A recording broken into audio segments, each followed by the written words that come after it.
Depending upon the size of your party, here are the recommended enemies featured in this scenario. Below that, you will find a gauge of how easy or difficult a combat encounter with these foes will likely be, depending upon the level of the adventuring party. Let's move into the setup. The possessed occultist is named Mortinus.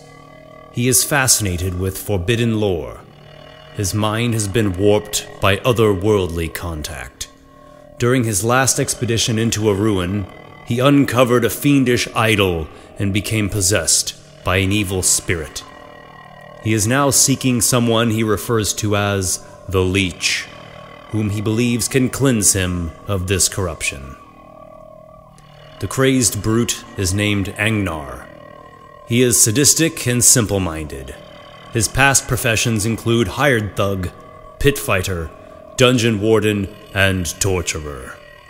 He has followed Mortinus on one too many maddening treks and become fanatical to the point of believing himself to be an unstoppable juggernaut. If the group of NPCs includes the Bandits, these fellows represent the wacky followers of Mortinus and Angnar. Thugs, grave robbers, drug fiends, cult followers, and other types of deranged miscreants. Their statistics are in the Monster Manual, page 343. For the encounter scenario, the PCs come across Mortinus and his gang within a dungeon complex. Both the PCs and the NPCs groups are exploring the location. Mortinus's eyes grow wide with obsessive glee upon seeing the PCs. He says something to the effect of, "The whispers from above have brought me far, and finally I have found you. Please drink of my blood and absolve me." This will likely confound the chosen PC. If that character expresses confusion or asks for clarification, Mortinus continues. "You are the Leech, the great drinker of tainted blood, the devourer of sins. My heart beats strongly. Now I can feel it thrumming for absolution." Mortinus draws his dagger and walks, enthralled, toward the PC. Angnar stays right by his side. If the PCs refuse to go along with the occultist's insane notions, the Madmen attack. Their goal is to kill everyone except the Leech, whom they will take captive and weakened. If the PCs somehow go along with Mortinus, I cannot help you there. Such madness is beyond the scope of this entry. Below are some skills the PCs may use during the initial interaction. Arcana or Religion DC 15 identifies that Mortinus wears various esoteric trinkets and talismans. His intentions seem to be a mixture of wielding Eldritch knowledge and power, while protecting himself against threats of the body and soul. Clearly, he is fascinated by things mystical and magical. With an Insight DC 10, the character senses that Mortinus seems to believe the chosen PC is some sort of leech-like being who can cure his afflictions of the mind and spirit by drinking his blood. His and his comrades' demeanors suggest they will do anything to get to the chosen PC. Bluff, intimidation, or persuasion can also be used with a steep DC of 25.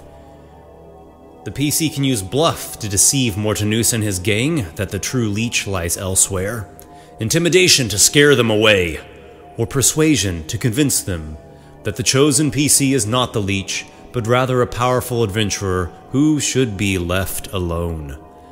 If the PC combines this charisma check with a magical effect, something to the like of prestidigitation or thaumaturgy, the DC becomes much lower, 10. As well, I have included suggested XP awards for these skill uses. Moving to combat.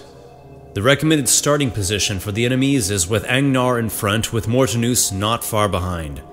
If bandits are included, their numbers split, with half in melee near Angnar and half firing range weapons while taking cover behind pillars. The area has some noteworthy features. The pillars are columns of stone which support the ceiling and provide half cover. There are a few sections of wall spikes. Anyone who gets forced into the wall spikes takes 1d10 piercing damage. There is a pit in the center of the room which is 20 feet deep.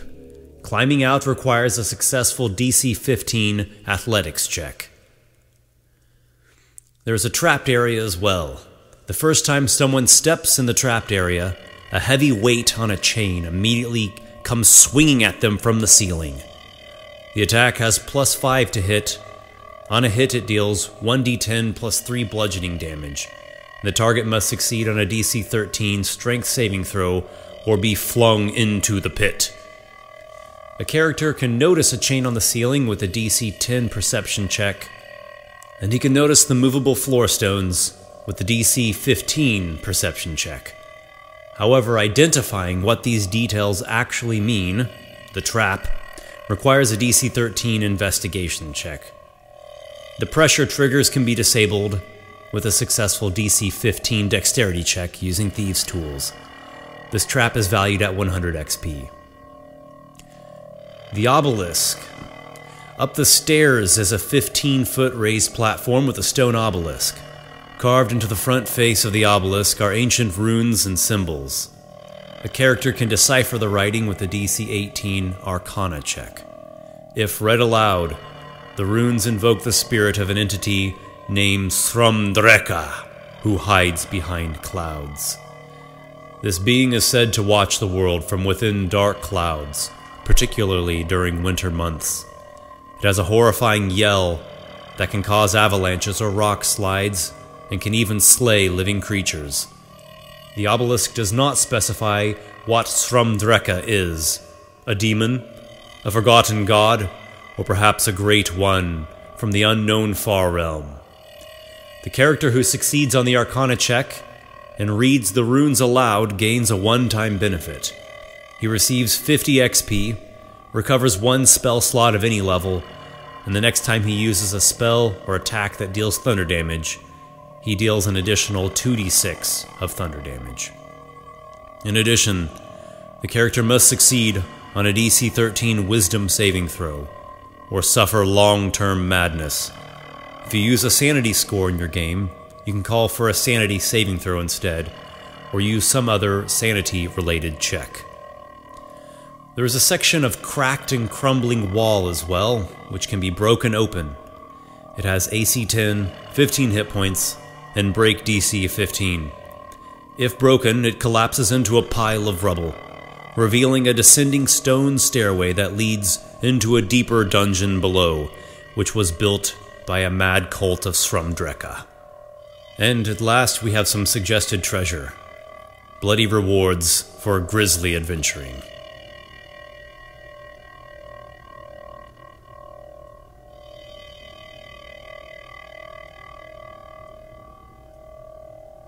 I hope you have found this entry intriguing and bizarre. Add a twist of madness to your next expedition or dungeon delve, and enjoy the scenario that unfolds. Until next time, may your adventures be many.